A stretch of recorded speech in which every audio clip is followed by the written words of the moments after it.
it, and I said, well, what color's your Bugatti? Oh, fuck off then.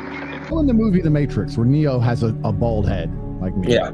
And then when he goes back into the Matrix, he has hair. And they ask, why do you have hair inside the Matrix? And he said, because that's your self-projection. That's how you see yourself and imagine yourself inside of the Matrix. I think that everybody should have a self-projection. You have to imagine how you see yourself. And if you see yourself as a superhero and an extremely disciplined and hardworking person who achieves everything he's ever wanted in life and does amazing things, you have to understand that you're not going to be able to do that on drugs. So you need to have a mental projection in your mind of who you think you can be and who you want to be. And if that person's a drug addict, then go be a drug addict. But if that person is an extremely successful, extremely hardworking, extremely intelligent, extremely respected individual, he's probably not going to be doing drugs. A lot of this is about your self-image. Where's your duty? Where's your shame? Where's your self-inflicting morality? Where's your pride? So that's the problem with all of this shit. And it's the problem for all these addicts. If you want to wake up and say, what kind of man am I? Am I a drug addict? Well, then go be a drug addict. What kind of man am I? Am I a man who has control of his life and control of his mind? You have to make a decision. I just don't understand how you even took it in the first place. I can't fathom, with all of my massive computation in my mind, as smart as I am, I can't work out why you thought that was a smart thing to do, or why it was worth doing, or why you continue to do it. I don't understand. I'm genuinely asking you in a non-patronizing way, not trying to make fun of you. I don't understand. Make me understand. Did it feel good? When I was in high school, we didn't have mobile phones. There was no Facebook. There was no Instagram. All this porn you jerk off to didn't exist. Maybe that's why my generation isn't fucked up like yours. Maybe that's why every single person in your generation is a fucking lazy lowlife. And all you do is sit around on your phones endlessly scrolling. We really garbage. My generation is the last generation where we had none of that, and now we see it all, but we grew up without it. I really do think that growing up nowadays, when you're like a young, impressionable teenager with all this social media and this garbage that's going on, would be very, very difficult. I don't think it would be easy at all. I think it would be very hard. Is that your default emotion, that you want to feel good? If someone were to say to you right now, you can choose any emotion from the menu, would you choose happy or good? Yes. Because this is the problem. Let's say I gave you a menu of emotions and said, choose an emotion. You're not going to choose sad. Who would, right? Yeah. But choosing happy can be just as destructive also, because if your only desire is to be happy regardless, no matter what it takes, that's when you're going to eat the cake, because the cake will make you happy. That's when you're going to take the drugs. Drugs will make you happy. Alcohol will make you happy. Hedonism makes you happy. Going to the club makes you happy. It's all dumb shit.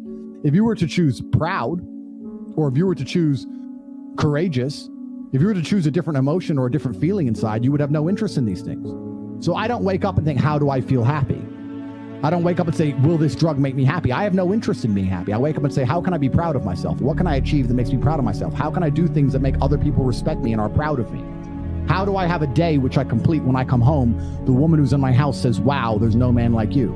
How do I live a life so my children look at me and go, Dad's a superhero? How do I make my mother call me and say, I couldn't possibly be more proud of you? I choose proud. I don't choose happy. So if you were to say to me, this cup of juice will make you happy, I'd say, I don't want it. What do I want to be happy for? Damn. I want to be proud of myself. So what do you do to make you proud of yourself, and what do you do to make others proud of you? Tell me something in the last 48 hours you've done that's worthy of pride. You slept, jerked off, talked shit on the internet. Have you done anything else with your life? How about being happy? You're a man. You're not supposed to be happy. This whole childish, giddish obsession with happiness is for children and females. So you're not happy? It's not that I'm unhappy, and it's not that I am happy. It's that I don't measure my level of happiness. It doesn't matter to me. But I'm asking, so it doesn't matter that you're happy. So it doesn't matter to be happy is what you're saying? Absolutely not. If I am miserable, I have duties to complete. If I am very happy, I have duties to complete.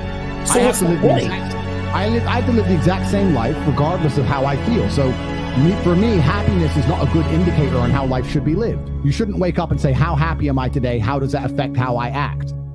That's not how I operate. I wake up and say, what must be done? What will allow me to be proud of myself? What will allow me to achieve? And those things will be done regardless of how I feel.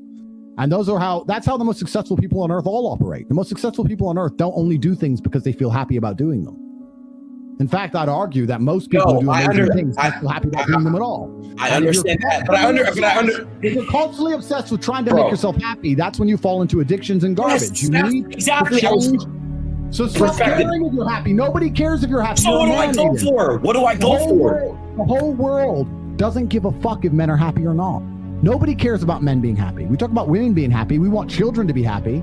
If you look at a full-grown man on Christmas morning, he's smiling because his wife is smiling. He's smiling because his children are smiling. Nobody even buys him anything. What do they buy the dad? Socks? Nobody cares about men being happy. So why do you as a man care about you being happy? That's how you're going to fall into these traps. I'm a very content person. I live a fantastic life. I'm not miserable or depressed. I'm not sad ever.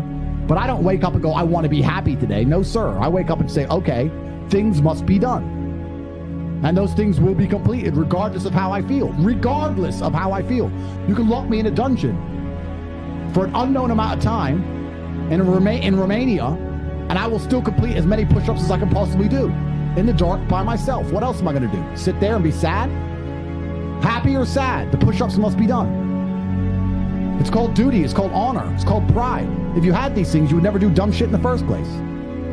So I'm asking you why you don't have them. The funniest thing, the most ironic thing about all of this is that if you don't prioritize happiness and you prioritize feeling proud of yourself, you end up happy by extension. I'm happy because I'm proud of myself because I have a fucking fantastic life and mansions and supercars and money, most famous man in the world, thousands of love letters a week from beautiful women, street credit in every single fucking city on earth. Of course I'm happy, but I didn't ever choose to try and be happy. If I would have chosen to try and be happy, I would have never ended up happy. I train every single day. And it doesn't matter how I feel. So, in fact, I would actually argue that the number one way to deal with most of life's problems is always the same thing. You were saying that people deal with things in many different ways. That is true. But in my experience of life, there's only one way to deal with anything. It doesn't matter if you're heartbroken. It doesn't matter if you're sad. It doesn't matter if your bank balance is low. It doesn't matter if you lose a family member. It doesn't matter if whatever negative things can happen to you. It doesn't matter if you go to jail. It doesn't matter what it is. The answer to everything is always the same. Do you know what that answer is? What is the answer? Hard work. Work harder. The worse things are, the harder I will work. I'll give you an example. I'll say it right now here on stream. Jail changed me and I had some trouble in there. I never missed a single day's training. Since I've left jail, I can't sleep. I have nightmares. I've been training harder than I've ever trained. I put it all over Twitter. I'm doing 6-7 hour days. I could sit around and complain about being tired. I could sit around and be a bitch. I could sit around and cry, or I could just work harder than I have ever worked. It's fantastic that I can't sleep. That's all the time I need. So I can train endlessly. So my point is the answer is always hard work. What else is my answer going to be? I'm struggling with something. I'm going to work less. Does that make sense to you? How's that going to fix anything? At least now, as I decipher the puzzle, because that's what life is, it's a puzzle, and as I decipher the lesson that has been bestowed upon me by God, and as I repair my mentality and become a more content individual, or perhaps a more stable individual like I was before, at least in the meantime, I've done a whole bunch of work. At least I've gotten bigger, stronger, faster, richer. What else am I going to do? Sit around and mope like a dummy? The answer is always hard work. Anyone who's watching this, no matter what problem you're facing in your life, there's only one answer: work. Work harder. You can also take the antidote before the poison. If you're always working as hard as possible, it's actually very difficult for bad things to actually catch up with you. You can take the antidote before the poison. Most people don't even work very hard. You don't work hard. Not fucking at all. You don't do fucking nothing. You people at home, you think you work hard. You could work a lot harder. Hard work's always the answer, my friend. I would say that if you truly decide to quit, you will quit. I think a lot of people who don't quit things haven't truly decided to. It's very easy to say that you want to do something and not do it. We have to keep this clear for the whole world to understand. It's very easy for me to say, I'd love to quit. I don't even have any vices. I could quit cigars tomorrow.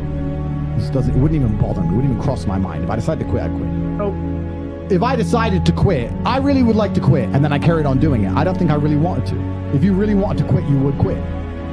So there's a lot of people who are chasing the familiar feeling, and that familiar feeling can be extremely destructive. And you know what I would say is the most destructive feeling to be obsessed with trying to obtain? What? Happiness. So constantly, as a man, trying to chase happiness is the most destructive thing you can do for your life. Because you can't delay gratification. You can't do anything which is particularly difficult. And the only thing that's going to make you happy quick is cheap happiness. Gotcha. Cheap and easy. Booze, cake, drugs, dumb shit. Real happiness, real contentment, and pride takes a long time to build. You have to be able to be unhappy to have a greater reward at the end. So anyone who's obsessed with chasing happiness will destroy themselves. If somebody has genuinely decided to quit drugs, genuinely, I believe they would quit. And if someone goes, I want to quit, man, and they do it an hour later, they don't want to quit. It's not my job to make people do things they don't want to do. If your image in your mind is of the kind of person who is controlled by a substance, I'd be embarrassed for a non-sentient substance, a powder or a plant, to control me. It doesn't even have a brain. And it's my boss? What am I, a dumbass? No, I'm the boss. I'm the boss of fucking tobacco and coffee, and I'm the boss of everything. I'm the boss of food. If I don't want to eat, I don't eat. If you're the kind of person who's going to wake up and go, those pills are smarter than me and they're my master, enjoy your life. Gotcha. That's your decision. That's not but if you decide to not be that person, if you project the mental image which is not that person, then you'll stop taking those pills.